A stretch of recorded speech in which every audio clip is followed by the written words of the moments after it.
Assalamualaikum warahmatullahi wabarakatuh. Saudara hadirin yang saya muliakan, ziarah kubur bukan saja boleh, malah dianjurkan oleh Nabi. Tetapi ziarah kubur yang dianjurkan oleh Nabi itu dengan tujuan pertama, agar orang ingat kepada mati. Kafa bil mauti wa'izah, kata Nabi. Cukup dengan mengingat mati menjadi pelajaran bagi kamu semua.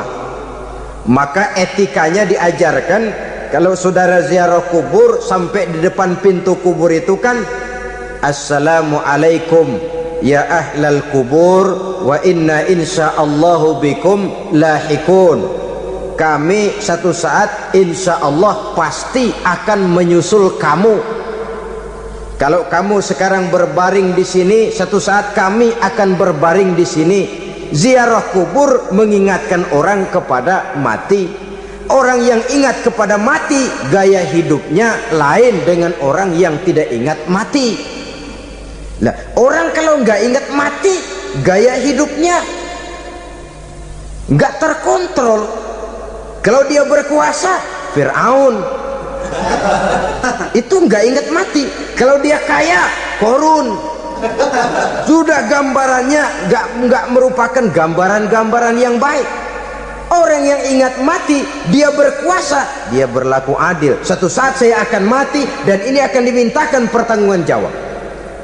Orang kaya ingat mati, dia akan jadi pemurah. Kenapa? Kalau saya diberikan ilmu, pertanyaan akhirat cuma satu, ilmumu kau amalkan untuk apa? Kalau saya diberikan umur panjang, pertanyaan akhirat cuma satu, umurmu kau habiskan di mana? Tapi jikalau saya diberikan harta, pertanyaan akhirat ada dua, hartamu kau dapat dari mana, kau belanjakan kemana? Depannya ditanya, belakangnya ditanya. Dapat dari mana, dibelanjain kemana? Sebab dua-duanya berkaitan dengan kegiatan. Kadang-kadang dapatnya dari jalan yang baik, tapi keluarnya ke tempat yang tidak baik, itu pun tidak betul. Atau dapatnya dari yang tidak baik, tapi dibelanjakan untuk yang baik, itu pun tidak bisa diterima. Oleh karenanya, dengan mengingat mati, gaya hidup seseorang jadi terkontrol karenanya. Yang kedua, dianjurkan kita untuk berziarah kubur itu mendoakan orang-orang yang sudah meninggal. Mal mayyitu fi qabrihi illa kal gharikil mutaghawis, kata Nabi. Orang yang sudah meninggal itu di alam barzakhnya adalah seperti orang yang tenggelam di lautan, menunggu doa dari keluarganya yang masih hidup. Apakah itu anaknya, kemenakannya, cucunya, dan lain sebagainya. Adapun yang kalau kita ziarahi itu kuburnya orang-orang yang kita tahu merupakan orang soleh, orang yang berjiwa bersih, yang kita kenal ketakwaannya kepada Allah Subhanahu wa ta'ala, tidak ada salahnya kita bertabarruk, asal jangan dengan satu keyakinan bahwa dia secara mandiri bisa mendoakan kita. Dia hanya bisa melakukan itu hanya dengan izin Allah. Nah, umumnya orang kalau sudah ziarah ke kubur-kubur keramat itu, Allahnya kelupaan. Itu yang dikhawatirkan merusak dan mengganggu akidah. Sehingga di awal-awal perkembangan Islam, Nabi pernah melarang orang ziarah kubur itu. Ini bisa kita simak dari hadis, kuntu nahaitukum an ziyaratil qabri fazuruha. Dahulu aku pernah melarang kamu untuk ziarah kubur, adapun sekarang kalau mau ziarah, ziarahlah kamu. Kata-kata dulu aku pernah melarang kamu itu menggambarkan bahwa pada permulaan perkembangan Islam, nilai keimanan para sahabat masih rapuh, masih lemah, masih memerlukan pembinaan. Sehingga kalau mereka sering ke kubur, dikhawatirkan mereka minta kepada kubur. Nah, tetapi tatkala nilai keimanannya sudah mapan, sudah kuat, kata Rasul, fazuruha. Adapun sekarang kalau mau pergi berziarah, ziarahlah kamu. Saudara hadirin yang saya muliakan, jadi jangan melupakan Allah. Saya bisa saja berkata, kalau saya misalnya pakai cincin, lalu saya bilang, saya sejak pakai cincin ini, jangan anak gadis, nenek-nenek ngelihat saya lemes. Atau sejak pakai cincin ini, dagangan laris bener. Cincin itu yang menggelincirkan akidah. Untuk tidak tergelincir, orang harus tidak melupakan Allah. Dia bisa berkata, alhamdulillah, Allah memberikan keistimewaan kepada batu cincin saya. Batu cincinnya tidak apa-apa, Allah yang memberikan keistimewaan. Ini dalam bentuk yang langsung. Dalam bentuk yang tidak langsung kita bisa lihat, misalnya kalau petani ditanya, oh ini bisa panen besar ini rahasianya apa Pak? Oh, pupuk urea. Pupuk urea. Nah, Allah nomor 16. Seorang petani yang baik keimanannya, dia akan berkata, kami bisa panen besar karena izin Allah. Lah, kalau pupuknya mah pakai pupuk urea, izin Allahnya dulu, baru kemudian pupuknya nyusul. Jadi sebenarnya bukan cuma pergi ke dukun yang bisa merusak keimanan, pergi ke dokter juga bisa loh merusak keimanan.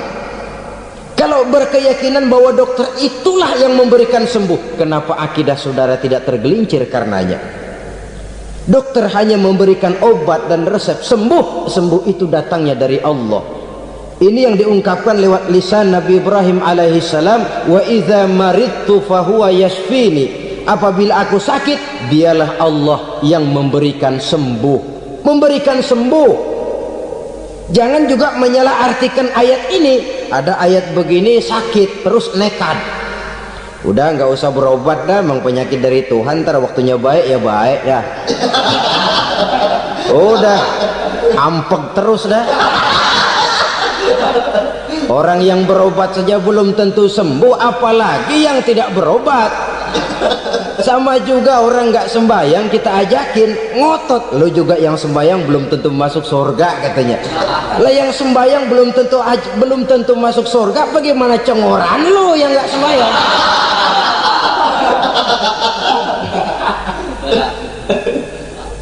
Saudara hadirin yang saya muliakan, kaum muslimin yang berbahagia. Jadi dengan demikian, maka jangan menghilangkan Allah. Kita, ajaran pokok dalam Islam adalah ajaran tentang tauhid. Nah, tauhid ini menyangkut mengesahkan Allah, baik di dalam zatnya, baik di dalam sifatnya, baik di dalam perbuatannya, baik di dalam beribadah kepadanya. Tauhid dalam ibadah itu ada. Tauhid dalam zat artinya zat Allah itu tidak tersusun, tidak terdiri dari bagian-bagian yang bisa dipecah-pecah. Ya seperti kita ini kan ada kepala, ada kaki, ada tangan. Allah tidak tersusun zatnya dari bagian-bagian. Esa zatnya tidak bisa dibagi-bagi. Esa sifatnya artinya Allah itu sifatnya tidak pernah berubah. Sejak dahulu sampai sekarang Allah itu cinta kepada orang beriman yang melakukan kebaikan, dan Allah benci kepada orang kufur yang melakukan kejahatan. Mustahil satu saat Allah berubah, orang kufur yang berbuat kejahatan didemenin, orang mukmin yang berbuat kebaikan dikeselin. Misalnya tahun 2000 Tuhan giliran jengkel sama orang mukmin, itu mustahil. Dia esa di dalam sifatnya. Lain dengan sifat kita manusia. Sifat kita ini kan relatif. Ada saatnya kita senang, lain saat yang kita senang betul kita caci maki. Hari ini kita caci maki, besok kita puji. Lihat teman kaya, habis kita omongin, boleh jadi dia kaya. Kenapa? Dukunnya 36. Begitu kita habis caci maki begitu, dia datang ngasih duit sama kita. cacian itu bisa berubah menjadi pujian. Lu ya emang bukan main dah. Sifat kita itu relatif, bisa terpengaruh oleh situasi dan kondisi. Saudara hadirin yang saya hormati, kaum muslimin yang berbahagia, Allah juga esa di dalam perbuatannya. Artinya di dalam menciptakan apapun yang akan diciptakan oleh Allah, di dalam melakukan apapun yang akan dilakukan oleh Allah, tidak terikat kepada faktor lain, tidak memerlukan bantuan lain. Dia adalah mutlak. Nah, kemudian kita mengesahkan Allah dalam zatnya, mengesahkan Allah dalam sifatnya, mengesahkan Allah dalam perbuatannya, belum tentu berarti kita mengesahkan Allah dalam ibadahnya. Sebab banyak orang yang yakin betul Allah itu esa, teguh dengan pendiriannya. Tuhan lu siapa? Allah. Allah bagaimana? Esa. Bagaimana kalau dua? Kagak. Tiga? Enggak. Mantap. Soal tahlil paten. Tapi dalam ibadah kadang-kadang dia tidak mentauhidkan Allah. Ini makna wa ma umiru illa liya'budullaha mukhlisin. Kami tidak memerintahkan kepadamu kecuali untuk beribadah kepadaku, kata Allah, dengan ikhlas. Beribadah kepada Allah dengan ikhlas itu artinya apa? Beribadah hanya untuk Allah saja.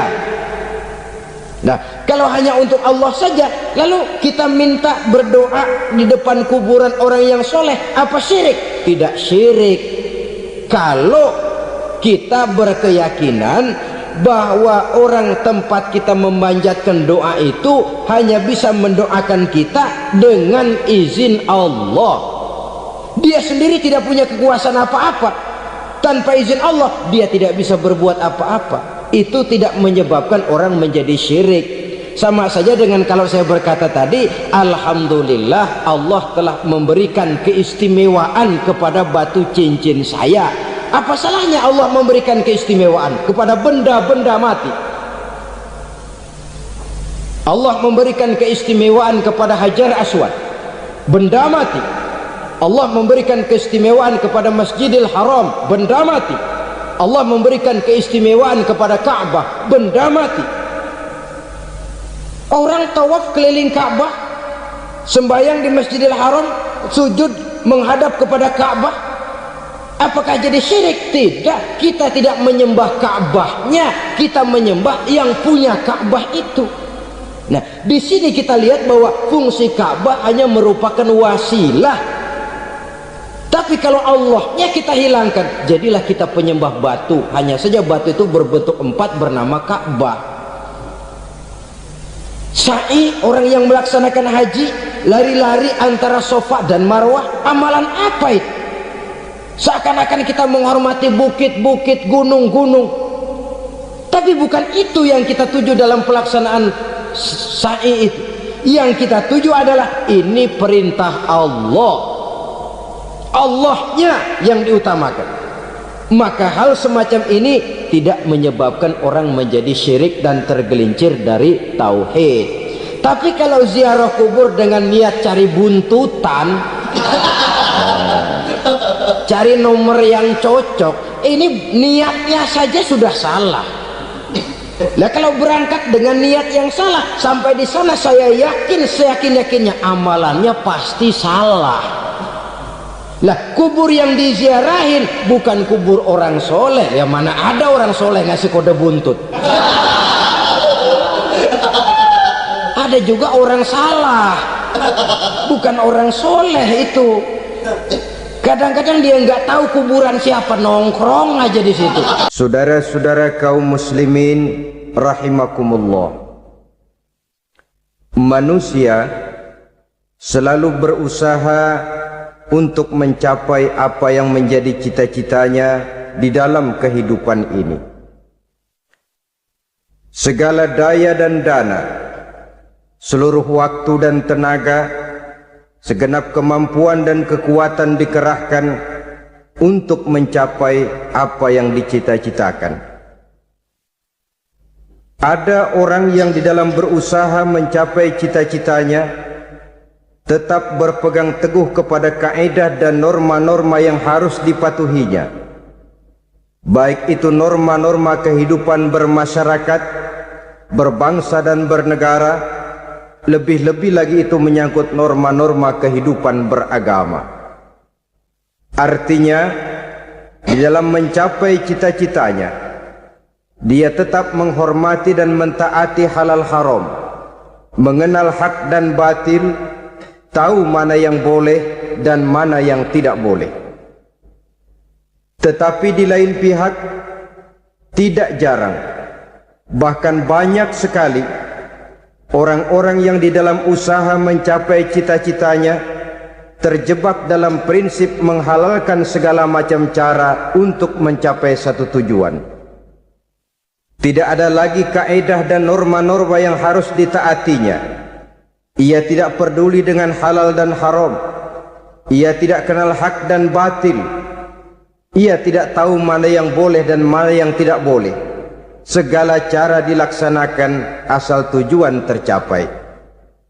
Maka lahirlah orang-orang yang mengambil jalan pintas dan potong kompas dalam usaha mencapai apa yang menjadi cita-cita dan tujuan dalam kehidupannya. Begitulah kita lihat dalam kehidupan ini. Yang di bawah ingin cepat naik ke atas, sementara yang di atas bertahan tidak mau turun dari tahta dan singgasananya. Maka terjadilah benturan-benturan nilai dan kepentingan. Terbentuklah klik, klan, grup dan sindikat-sindikat yang menyerupai mafia, di mana nilai objektivitas sudah sangat sulit ditemukan. Yang celakanya lagi, lahirlah budaya jilat-menjilat, upeti, dan lain sebagainya, asal tujuan bisa tercapai. Sementara itu yang miskin ingin cepat menjadi kaya, sedang yang kaya ingin menjadi lebih kaya lagi. Kalau boleh tidak hanya sekedar dia saja yang kaya, anaknya harus kaya, cucunya tidak boleh miskin dan kere, bahkan cucu daripada cucunya pun harus jadi orang-orang kaya. Ini keinginan yang wajar. Setiap orang tua tentu tidak ingin meninggalkan anak cucunya dalam keadaan miskin dan terlunta-lunta. Yang tidak wajar kalau keinginan itu membuat orang lalu menghalalkan segala macam cara, menyalahgunakan fasilitas yang dimilikinya, apalagi kalau dia berada dalam satu posisi di mana seharusnya dia memberikan contoh dan keteladanan. Maka akibatnya timbullah krisis wibawa, yang dari krisis wibawa ini mengendorlah disiplin. Sesungguhnya orang lalai, orang tidak mau berdisiplin karena di mukanya, di matanya, dalam pandangannya tidak ada lagi orang yang dianggapnya berwibawa. Dan wibawa itu hilang oleh karena orang merasa tidak ada keteladanan yang patut dijadikan contoh dalam kehidupannya. Inilah sesuatu yang kurang dirasakan di zaman kita sekarang ini. Bukan kurangnya teori, bukan kurangnya segala macam kaedah dan dalil, tetapi yang kita rasakan sekarang ini kurangnya contoh dan keteladanan dari orang-orang yang seharusnya memberikan contoh dan keteladanan itu. Berangkat dari sejarah dan kehidupan Rasulullah sallallahu alaihi wasallam, keberhasilan yang beliau peroleh, salah satu dasar utamanya ialah satunya kata dan perbuatan. Tidak bermental ganda, tidak bermain minyak di atas air, tidak menggunting dalam lipatan. Lidahnya adalah hatinya, ucapannya adalah perbuatannya, dan apa yang beliau ajarkan kepada orang lain, beliaulah pelaksana pertamanya. Saudara-saudara kaum muslimin rahimakumullah. Sementara itu pada sisi lain, yang miskin ingin cepat menjadi kaya, maka ia terjebak dalam prinsip tujuan menghalalkan cara apapun saja dilaksanakan asal dia bisa segera menjadi kaya. Maka salah satu jalan yang banyak dilaksanakan orang untuk mencapai kekayaan tanpa harus peras keringat dan banting tulang seperti umumnya orang adalah melalui satu jenis permainan yang umumnya kita kenal dengan nama judi. Ada dua bentuk dan pola daripada judi. Walaupun seiring dengan kemajuan ilmu pengetahuan dan teknologi canggih, peradaban manusia semakin tinggi, maka jenis macam judi yang dimainkan oleh manusia ikut-ikut menjadi canggih. Tetapi pada umumnya ada dua jenis macam judi itu. Pertama, ada judi yang dilakukan secara langsung, dalam arti seorang petaruh berhadapan dengan bandar atau orang berhadapan dengan orang. Dari judi yang dilaksanakan secara langsung ini, efek negatif yang segera bisa kita lihat dengan nyata. Pertama, timbulnya rasa dendam dan permusuhan.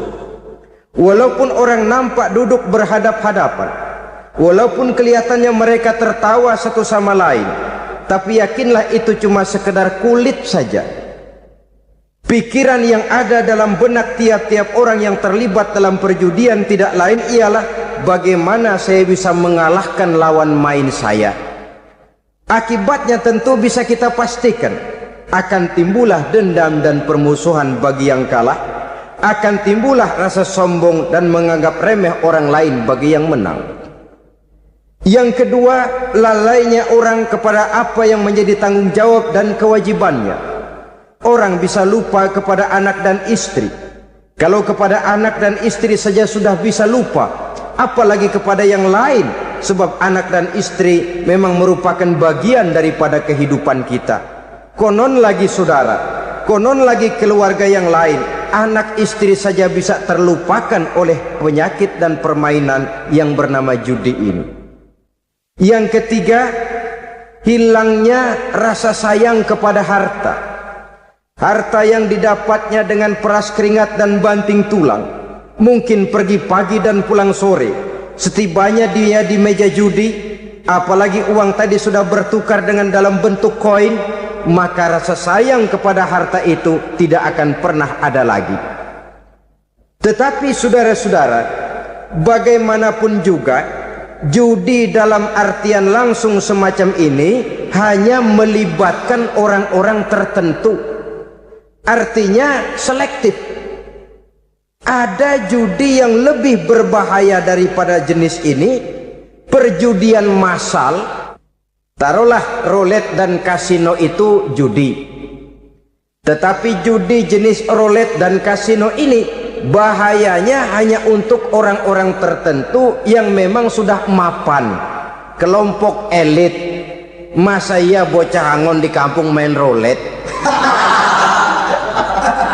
Apa ia yang tinggal di pinggir kali kenal kasino? Ya entahlah kalau kasino Prambos ya. Dari judi massal semacam ini lahirlah penyakit yang dinamakan tulul amal. Tulul amal, orang yang terlalu panjang angan-angan. Bukan tidak boleh orang bercita-cita, sebab cita-cita itu perlu. Katanya manusia tidak makan masih bisa hidup 1 bulan lebih. Manusia tidak minum masih bisa hidup 3 hari lebih. Tapi manusia tidak punya cita-cita 1 jam pun dia tidak akan bisa hidup. Karena faktor yang membuat kita bergairah menghadapi kehidupan, faktor yang mendorong kita untuk tetap berusaha dan tegar menghadapi resiko, karena adanya cita-cita di dalam kehidupan kita. Tetapi cita-cita tanpa direalisir dengan usaha, cita-cita yang tidak berangkat dari kemampuan yang ada, pada akhirnya hanya akan merupakan cita-cita yang mengawang, tidak akan terwujud dalam kenyataan, dan akan membentuk manusia menjadi orang yang tulul amal, panjang angan-angan, terlalu muluk keinginan, tidak berangkat dari kemampuan dan kesanggupan yang ada pada dirinya sendiri. Maka penyakit inilah yang telah menghasilkan dan melahirkan penghayal-penghayal kelas berat, tukang-tukang ngelamun kelas tinggi yang hidup di angkasa luar. Dan sejarah belum pernah mencatat ada orang menjadi kaya karena judi, itu belum pernah. Saudara lihat saja orang kaya yang namanya Adnan Khashoggi, orang kaya yang namanya Henry Ford, orang kaya yang namanya Aristotle Onassis, orang kaya yang namanya David Rockefeller. Itu seluruhnya menjadi kaya bukan karena mereka terlibat dalam perjudian, tapi karena kerja keras, peras keringat, banting tulang. Dan itu dimulai sejak mereka masih remaja. Saudara-saudara kaum muslimin rahimakumullah. Sehingga ada pepatah mengatakan, many a great man start as a newspaper boy, katanya. Banyak orang besar yang mulai pekerjaannya dengan menjual koran. Artinya berangkat dari A. Banyak pengusaha mobil yang memulai pekerjaannya dari tukang cuci mobil, tapi lalu bertahap dan tegar menghadapi kenyataan, sehingga proses demi proses dia hadapi dengan tegar, dengan tabah, dengan sabar, dengan ulet, sampai kepada membuahkan hasil. Kita ingin pintas, kayaknya mau, usahanya tidak mau, senengnya mau, peras keringatnya tidak mau. Ini tentunya akan melahirkan kontradiksi di dalam kehidupan. Maka dari jenis perjudian massal semacam ini lahirlah penyakit tulul amal, panjang angan-angan, terlalu muluk cita-cita. Bayangkan saja kalau ini terjadi secara massal, menimpa nasib rakyat kita di pedesaan yang jauh dari keramaian. Tiap hari mereka didina-bobokkan oleh gambaran tentang akan diperolehnya uang dalam jumlah yang banyak dengan angka nol yang berentet. Tiap hari mereka melihat angka-angka itu. Mereka lambat laun akan terseret dalam arus tulul amal ini. Panjang angan-angan, muluk cita-cita, hanya dengan mengandalkan meja perjudian. Akibatnya timbul penyakit yang kedua, yang ketiga, yaitu malas berusaha. Orang kalau sudah terlalu asik berkhayal, menghitung bintang di langit, malas berusaha. Kalau ada temannya kerja jadi buruh kasar, bawa hasil yang merupakan jerih payah dan peras keringat dia, satu minggu bergaji 10-15 ribu, diketawain. Apaan gaji lu 10 ribu, 15 ribu? Entar gua nih kalau ketembus 100 juta, entar. Yang 10 ribu dan 15 ribu keringat orang itu dihina, itu dicela. Tetapi dia selalu menghitung, entar nih gua. Entarnya wallahu a'lam. Saudara hadirin yang saya muliakan, timbullah sikap malas. Padahal di tengah negara sedang membangun di berbagai bidang kehidupan. Maka sifat malas ini merupakan musuh kita. Baik mengejar kemiskinan, baik mengejar kebodohan dan keterbelakangan kita di sektor-sektor lainnya. Alangkah akan terganggunya roda pembangunan di negara kita ini jikalau sebagian besar rakyat dihinggapi oleh penyakit malas, yang malas ini dilatar belakangi oleh penyakit tulul amal, terlalu muluk angan-angan, yang angan-angan ini dinina-bobokkan oleh keinginan untuk mendapatkan untung yang besar tanpa peras keringat dan banting tulang. Sasaran yang lebih jauh, dan ini yang paling kita khawatirkan, hancurnya kubu-kubu pertahanan moral daripada bangsa kita. Kita sependapat bahwa lebih penting daripada membangun jembatan adalah membangun manusia yang membangun jembatan. Bahwa lebih penting daripada mengaspal jalan raya adalah membangun mental manusia yang melaksanakan pengaspalan itu. Dengan kata lain, membangun dan mempersiapkan manusia pembangunan. Tanpa itu, maka saya merasa khawatir kalau nanti kita tidak akan sampai kepada target yang kita harapkan oleh karena kandas di tengah jalan. Saudara-saudara kaum muslimin rahimakumullah, Islam sebagai agama yang mengajarkan manusia untuk berusaha dan mengeluarkan segala kemampuan untuk melaksanakan segala usahanya itu, sangat membenci sifat malas, sangat membenci sifat tulul amal atau panjang angan-angan.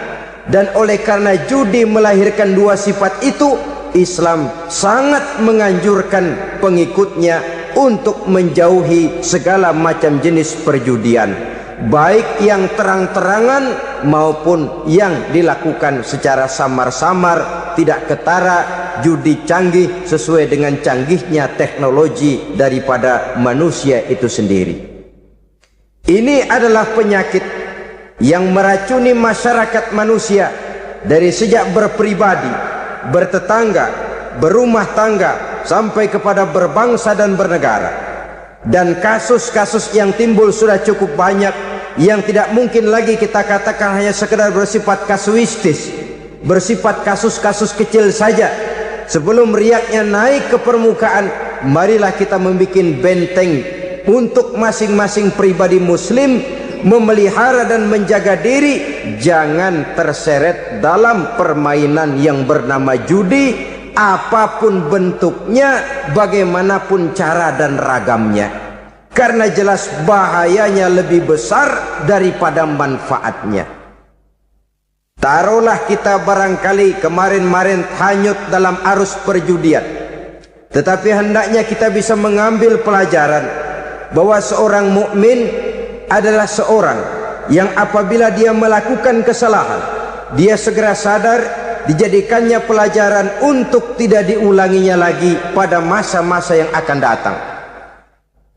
Dengan sikap semacam itu, kita tidak lagi akan mengulangi kesalahan-kesalahan lama, dan grafik kehidupan kita dari hari ke hari akan makin menunjukkan hal-hal yang baik dan positif adanya.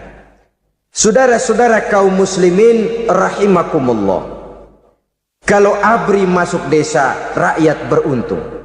Kalau jaksa masuk desa, rakyat bahagia.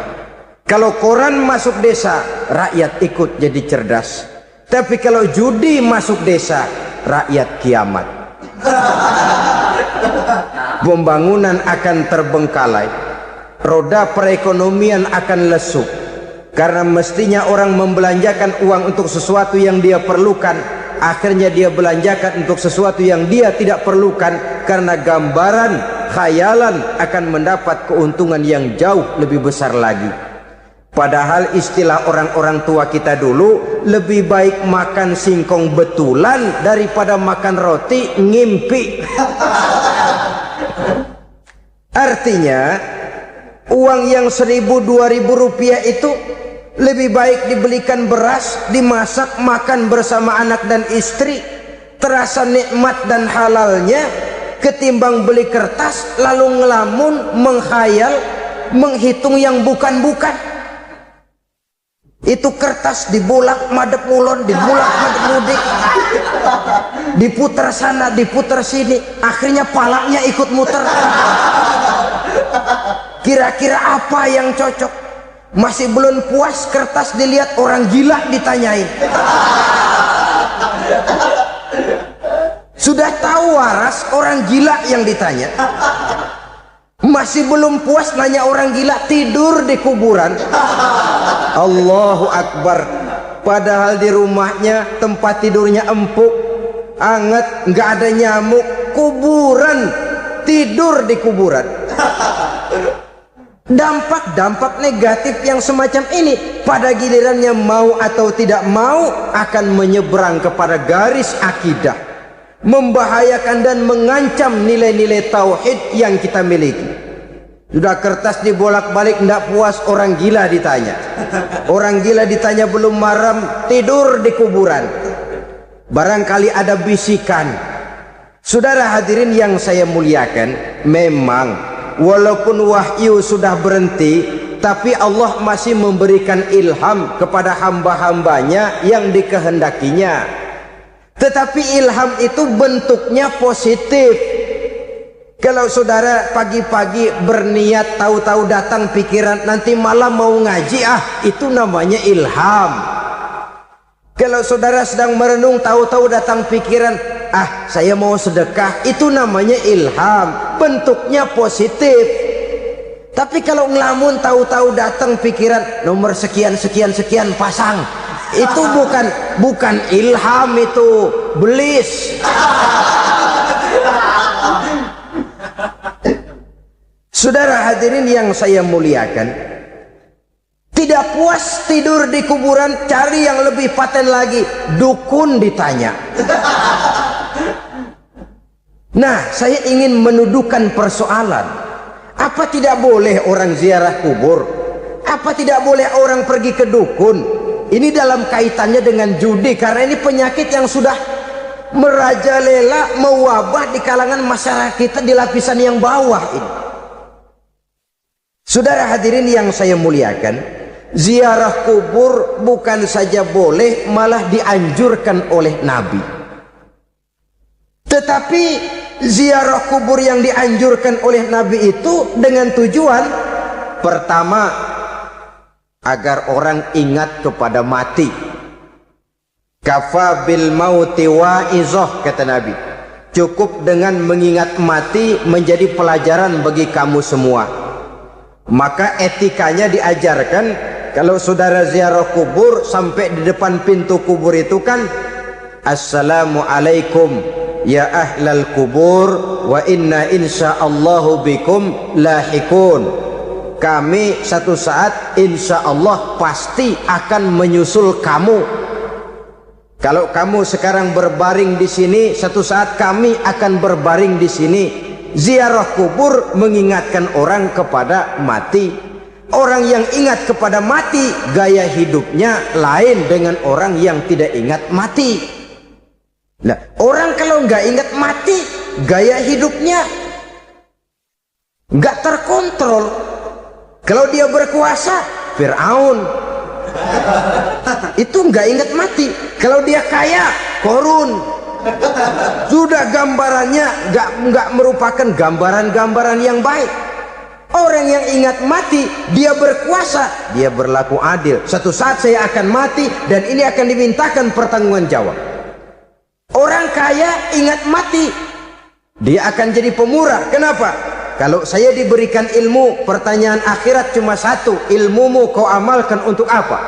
Kalau saya diberikan umur panjang, pertanyaan akhirat cuma satu, umurmu kau habiskan di mana? Tapi jikalau saya diberikan harta, pertanyaan akhirat ada dua, hartamu kau dapat dari mana, kau belanjakan kemana? Depannya ditanya, belakangnya ditanya, dapat dari mana, dibelanjain kemana? Sebab dua-duanya berkaitan dengan kegiatan. Kadang-kadang dapatnya dari jalan yang baik, tapi keluarnya ke tempat yang tidak baik, itu pun tidak betul. Atau dapatnya dari yang tidak baik, tapi dibelanjakan untuk yang baik, itu pun tidak bisa diterima. Oleh karenanya, dengan mengingat mati, gaya hidup seseorang jadi terkontrol karenanya. Yang kedua, dianjurkan kita untuk berziarah kubur itu mendoakan orang-orang yang sudah meninggal. Mal mayyitu fi qabrihi illa kal gharikil mutaghawis, kata Nabi. Orang yang sudah meninggal itu di alam barzakhnya adalah seperti orang yang tenggelam di lautan, menunggu doa dari keluarganya yang masih hidup.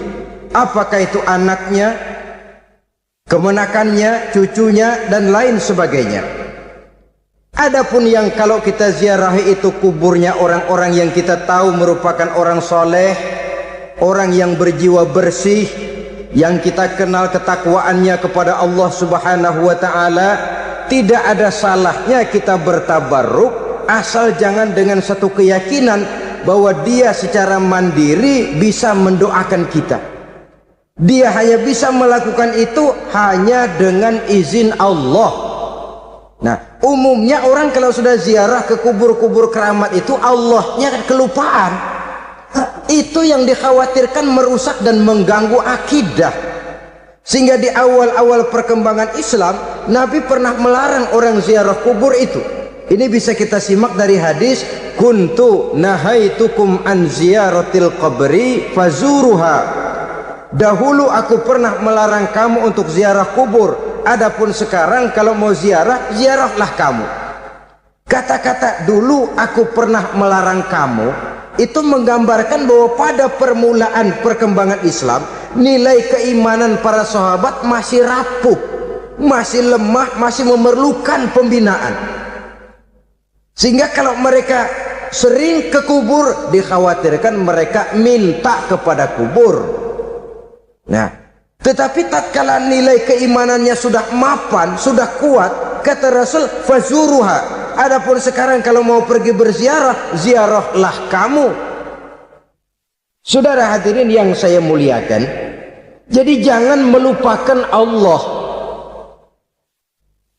Saya bisa saja berkata, kalau saya misalnya pakai cincin, lalu saya bilang, saya sejak pakai cincin ini, jangan anak gadis, nenek-nenek ngelihat saya lemes. Atau sejak pakai cincin ini, dagangan laris bener. Cincin itu yang menggelincirkan akidah. Untuk tidak tergelincir, orang harus tidak melupakan Allah. Dia bisa berkata, alhamdulillah, Allah memberikan keistimewaan kepada batu cincin saya. Batu cincinnya tidak apa-apa, Allah yang memberikan keistimewaan. Ini dalam bentuk yang langsung. Dalam bentuk yang tidak langsung kita bisa lihat, misalnya kalau petani ditanya, oh ini bisa panen besar ini rahasianya apa Pak? Oh, pupuk urea, pupuk urea. Nah, Allah nomor 16. Seorang petani yang baik keimanannya, dia akan berkata, kami bisa panen besar karena izin Allah. Lah, kalau pupuknya mah pakai pupuk urea, izin Allahnya dulu, baru kemudian pupuknya nyusul. Jadi sebenarnya bukan cuma pergi ke dukun yang bisa merusak keimanan, pergi ke dokter juga bisa loh merusak keimanan. Kalau berkeyakinan bahwa dokter itulah yang memberikan sembuh, kenapa akidah saudara tidak tergelincir karenanya? Dokter hanya memberikan obat dan resep, sembuh itu datangnya dari Allah. Ini yang diungkapkan lewat lisan Nabi Ibrahim alaihissalam, wa idza maridtu fahuwa yashfini. Apabila aku sakit, dialah Allah yang memberikan sembuh. Memberikan sembuh. Jangan juga menyalahartikan ayat ini. Ada ayat begini sakit terus nekat. Udah nggak usah berobat dah, memang penyakit dari Tuhan, ntar waktunya baik ya baik ya. Udah ampeg terus dah. Orang yang berobat saja belum tentu sembuh, apalagi yang tidak berobat. Sama juga orang nggak sembahyang kita ajakin ngotot, lo juga yang sembahyang belum tentu masuk surga katanya. Lah yang sembahyang belum tentu masuk surga, bagaimana cengoran lo yang nggak sembahyang?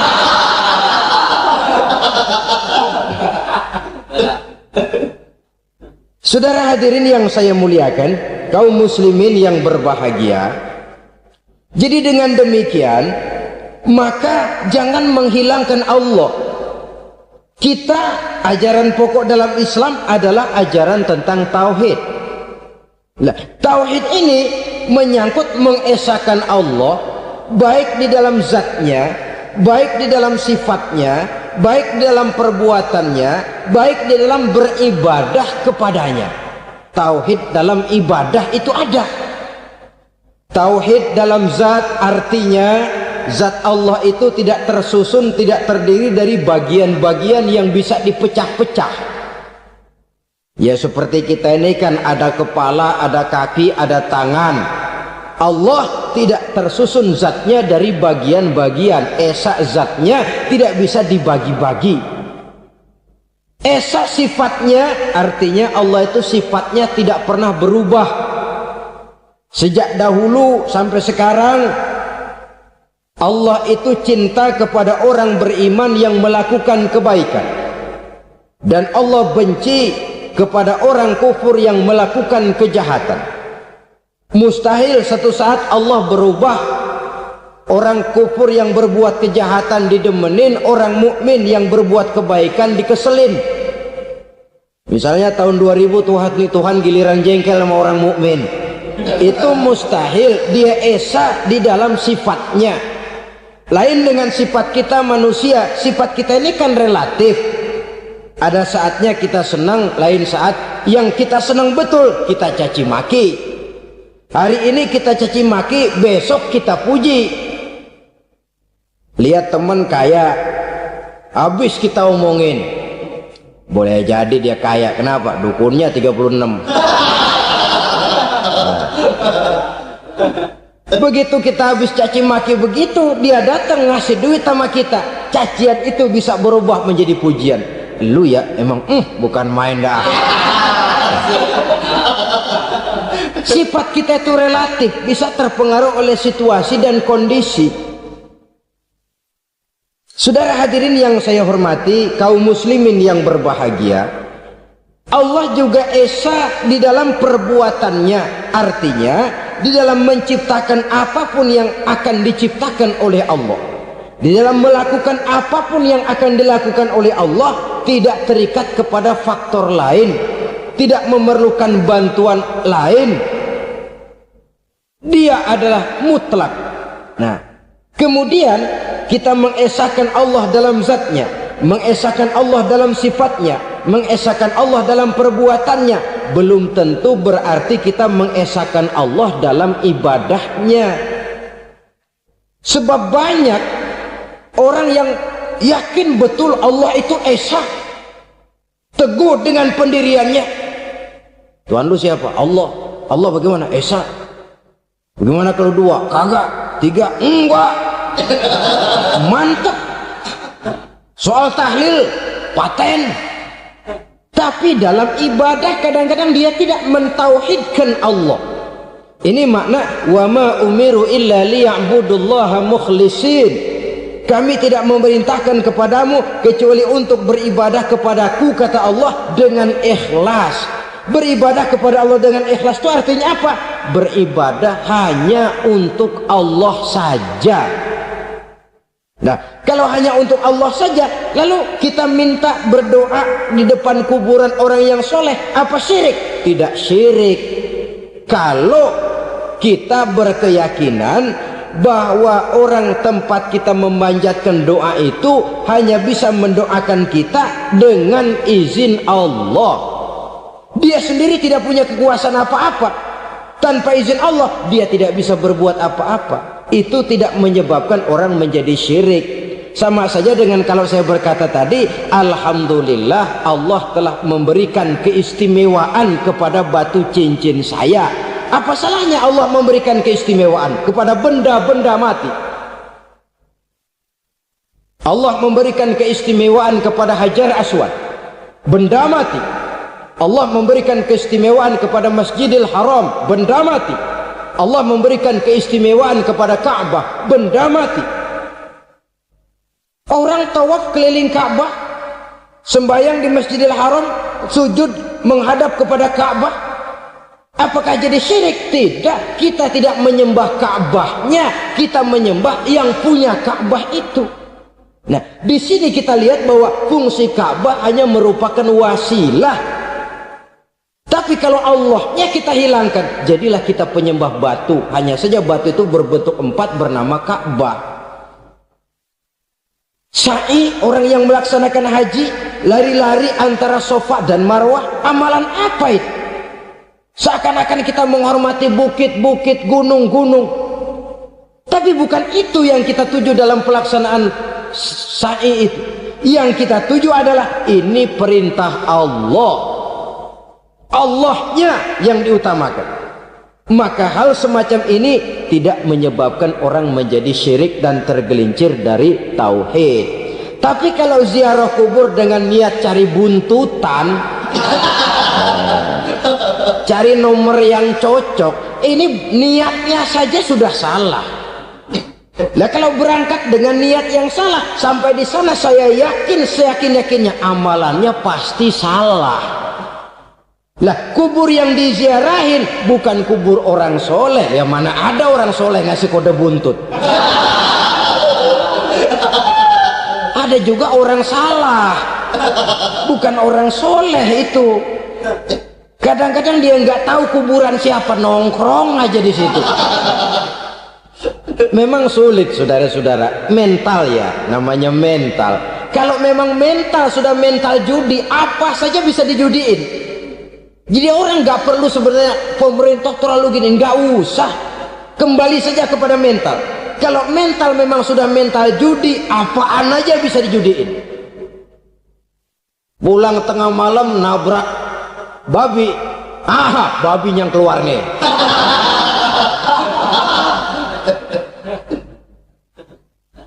Mobil lewat nomornya bisa dijudiin, bajai lewat bajai bisa dijudiin. Mental. Kalau memang mental sudah mental judi, apapun saja bisa dijudikan. Saudara hadirin yang saya muliakan, lalu bagaimana dengan dukun? Ya, saudara hadirin, pergi ke dukun hakikatnya sama dengan pergi ke dokter. Orang berusaha melaksanakan yang namanya syariat, hakikatnya kembalikan kepada Allah. Syariatnya kita laksanakan. Tetapi, nah ini tetapi, yang pertama saudara harus tahu betul dukunnya itu bayang apa enggak, agamanya kuat apa enggak. Sebab ya tentu tidak ada dukun yang jelek, karena pada umumnya penyakit dukun itu kan nyohor, iklan lewat koleha-kolehanya. Kita bisul kecil datang, kata dukun, ini si kecil kemarin bisul kayak kelapa 5 menit baik. 5 menit padahal kemarin kagak ada yang datang. Diolah sedemikian rupa supaya orang mantap. Jadi jangan asal sembarangan. Kadang-kadang lihat potongan dukunnya aja kita ngeri. Mukanya sudah kremot, nggak pernah tersentuh air wudhu. Jangankan air wudhu, mandi aja jarang.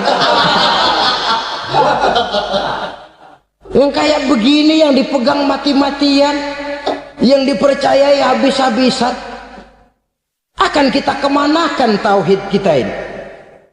Apalagi kalau perginya sudah dengan niat mencari nomor yang jitu. Itu saya katakan lagi tadi, berangkat saja sudah dengan niat yang salah. Orang berusaha silakan. Sama juga kita ke dokter. Oleh dokter kan setelah diperiksa penyakit kita, lalu dianalisa, oh ini penyakitnya ini, kemudian diberikan obat.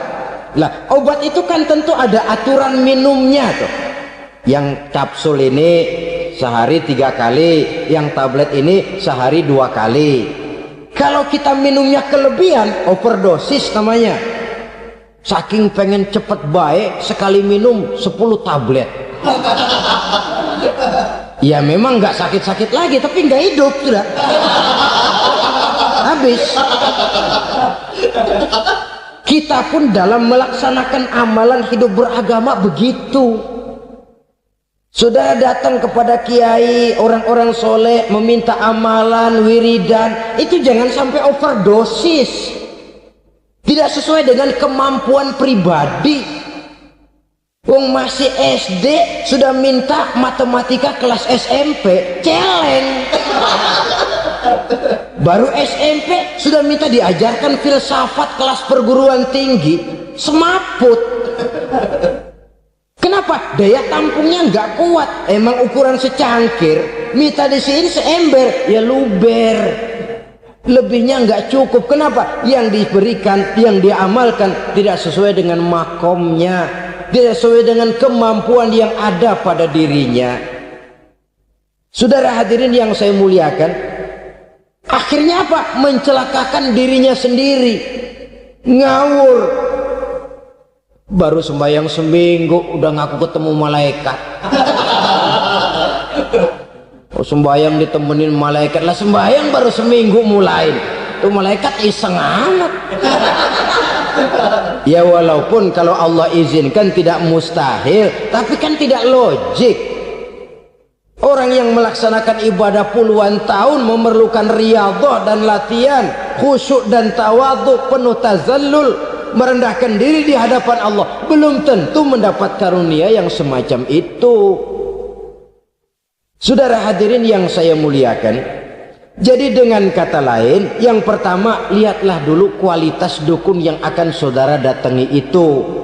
Ini kualitas black apa kualitas white, aspal apa cat putih, sehingga jangan sampai kita salah pilih. Sebab biasanya orang kalau sudah hanyut di kali, rumput pun dia pegangin. Dia tahu kalau rumput tidak akan bisa menahan bobot badannya, tapi karena posisinya posisi terjepit, rumput pun dia pegang. Ini satu gambaran psikologis betapa orang dalam keadaan panik, kepepet, kejepit, yang tidak mestinya dipegang pun akan dipegangnya juga. Walaupun dia tahu itu tidak akan bisa menahan bobot badannya, namun dipegangnya juga. Oleh karenanya, yang pertama, lihat dulu kualitas dukunnya. Yang kedua, saudara-saudara, jangan berkeyakinan bahwa dukun itulah yang memberikan permintaan saudara. Si dukun hanya bisa dengan izin Allah. Nah ini kuncinya. Kalau izin Allahnya dihilangkan, dan ini yang jarang. Biasanya kalau kita diajak ke dukun, di sono aja no paten banget, abah ano, abah ini, abah ano, abah. Lah, lalu pikiran kita kan terfokus. Dikala itulah kita mulai menyampingkan Allah. Di situ yang dikhawatirkan nilai tauhid kita jadi tergoyah karenanya. Bahwa orang yang kita datangi, yang kita kenal kesolehan dan ketakwaannya, hanya bisa memberikan pertolongan dengan izin Allah. Dengan izin Allah dia doakan kita dan doanya kabul. Dengan izin Allah dia penuhi hajat kita dan hajat kita jadi terlaksana, jadi kenyataan dengan izin Allah. Sebab Allah itu memberikan keistimewaan. Ada waktu istimewa, ada tempat istimewa, ada jam istimewa. Kenapa sih sedekah hari Jumat dengan sedekah hari Kamis pahalanya kok lebih besar hari Jumat? Karena itu waktu istimewa. Kenapa untuk sembahyang sunnah dianjurkan sepertiga malam yang terakhir? Karena itu waktu istimewa. Kenapa doa di Multazam, di dekat Hajar Aswad, di Hijr Ismail, di Raudhah dikabulkan Allah? Karena itu tempat istimewa. Memang kadang-kadang ada orang berkata, kalau mau berdoa kenapa mesti di kuburan wali? Di rumah juga berdoa, Tuhan dengar. Betul, Tuhan dengar, bahkan tidak berdoa pun Allah tahu isi hati kita. Tapi soal dikabulkan atau tidak, itu hak Allah. Dan Allah memberikan fasilitas kepada tempat-tempat tertentu dan istimewa. Dan itu diajarkan oleh Nabi. Di Raudhah perbanyak doa. Kenapa? Itu tempat yang mustajabah. Artinya Allah memberikan keistimewaan kepada tempat-tempat tertentu. Dalam konteksnya dengan ini, makom para aulia, para wali, para ulama soleh, tidak ada salahnya kita berdoa di sana, bertawassul. Bukan meminta kepada si kiai, bukan meminta kepada si ulama, bukan meminta kepada si wali, meminta kepada Allah melalui tempat yang orangnya kita yakin dekat dengan Allah. Walaupun Allah tidak memerlukan perantara, itu jelas. Allah tidak memerlukan calo, memang. Tapi Allah menyediakan waktu dan tempat-tempat istimewa, itu harus kita manfaatkan untuk mendekatkan diri dan berdoa kepadanya. Saudara-saudara kaum muslimin rahimakumullah, saya kembali dalam konteksnya dengan dukun yang akhir-akhir ini jadi populer karena merajalelanya judi sampai kepada desa-desa, pedesaan-pedesaan terpencil, yang akibatnya menjauhkan orang dari nilai tauhid, Padahal benar kalau orang berkata kadzabal munajjimun walau sodaku, tukang-tukang ramal itu bohong walaupun benar. Kalaupun betul, kebetulan. Itu maksudnya bohong walaupun betul, betulnya betul kebetulan. Maka para remaja itu biasanya gemar kepada membaca bintang Anda minggu ini, kan begitu toh? Nah, apa Aries, apa Virgo, apa Leo dan sebagainya, dan itu memang menarik untuk dibaca. Rezeki sebelah kulon, asmara anget. Saudara hadirin, hal yang semacam ini boleh saja untuk dibaca, tapi tidak untuk diyakini kebenarannya.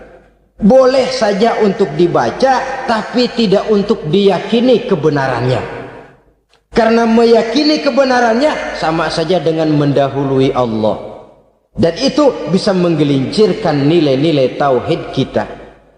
Tauhid dalam ibadah saya katakan tadi, menyembah hanya kepada Allah, bermohon hanya kepada Allah dengan menggunakan fasilitas-fasilitas yang disediakan oleh Allah, baik berupa waktu maupun tempat-tempat tertentu. Dan orang-orang ya, kalau waktu dan tempat saja ada yang diberikan keistimewaan oleh Allah, padahal tempat itu benda mati, apalagi manusia yang merupakan makhluk hidup. Saudara hadirin yang saya muliakan, saudara-saudara kaum muslimin yang berbahagia, sehingga dengan demikian kita tetap menjaga nilai-nilai akidah, dan dengan ini syariat kita laksanakan tanpa membuang hakikat. Sebab hakikat tanpa syariat itu kosong, syariat tanpa hakikat juga tidak ada tujuan. Yang penting hati bersih, nggak sembahyang nggak apa-apa.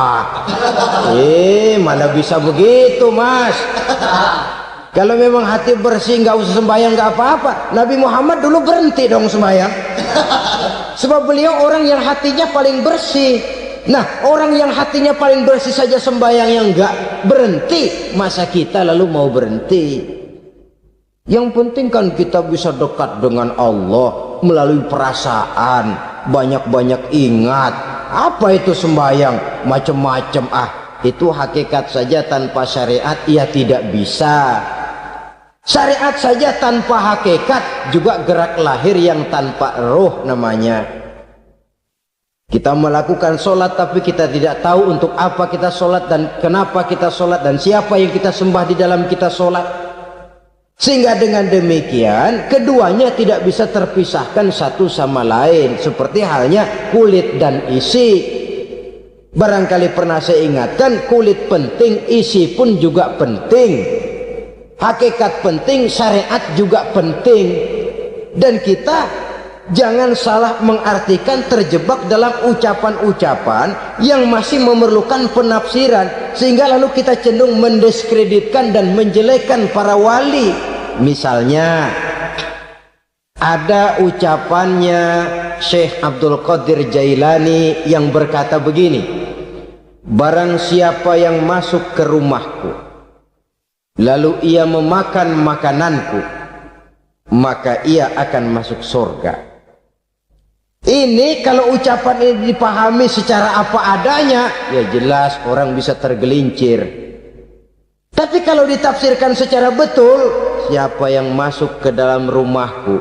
Di mana rumah Syekh Abdul Qadir? Di mana umumnya rumah para wali? Di masjid. Jadi siapa yang masuk ke dalam rumahku? Masjid. Lah kalau sudah di dalam masjid, makanannya apa? Getuk. Tentu saja tidak. Kalau sudah di masjid itu ya makanannya ya wirid, zikir, tahajud, baca Quran, paling kurang iktikaf. Jadi siapa yang masuk ke masjid lalu dia sujud, wirid, zikir, ya jelas saja surga. Jangan membaca ucapan ini lantas rame-rame nyari bekas rumah Syekh Abdul Qadir. Rame-rame masuk ya rumah kecil. Saudara hadirin, kita terlalu terpaku kepada materi ucapan dan melupakan filsafat daripada ucapan itu sendiri.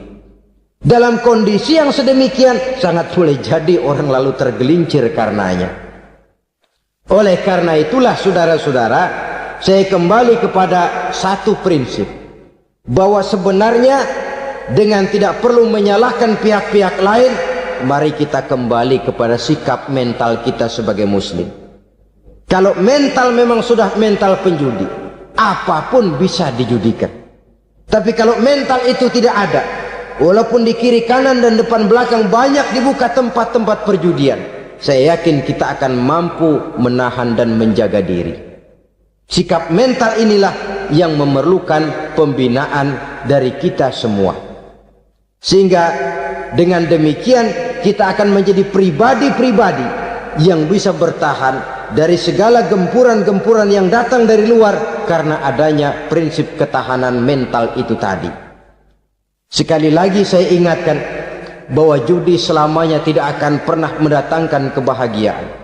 Judi tidak akan membuat orang menjadi kaya. Judi tidak akan membuat orang makin akrab berteman dan bersaudara. Yang jelas, judi melahirkan permusuhan dan dendam, membangkitkan rasa malas, memulukan angan-angan tanpa mau peras keringat dan banting tulang, melalaikan orang dari tanggung jawab dan kewajibannya, membuat ia lupa kepada anak, istri dan seluruh keluarganya, dan pada akhirnya dia akan terjebak dalam satu permainan yang makin menjauhkan dia dari proses kesadarannya sebagai manusia. Sebagai uraian penutup, marilah kita renungi firman Allah dalam Al-Baqarah ayat 208. A'udzu billahi minasyaitonir rajim. Ya ayyuhalladzina amanu dukhulu fis silmi kafah wa la tattabi'u khutuwatis syaitan innahu lakum aduwwum mubin. Hai orang-orang yang beriman, masuklah kamu ke dalam keselamatan, masuklah kamu ke dalam Islam secara keseluruhan. Jangan kamu mengikuti jejak-jejak setan, karena setan adalah musuhmu yang nyata dan jelas. Judi termasuk jejak-jejak yang ditinggalkan oleh setan untuk diikuti oleh kita agar kita mendapatkan kesengsaraan baik di dunia, lebih-lebih di akhirat nanti. Semoga Allah selamatkan kita, Allah selamatkan seluruh bangsa kita dari penyakit-penyakit judi yang melahirkan efek-efek negatif dalam kehidupan. Terima kasih atas perhatian saudara. Mohon maaf atas segala kekurangan. Usikum wa nafsi bitaqwallah. Wassalamualaikum warahmatullahi wabarakatuh.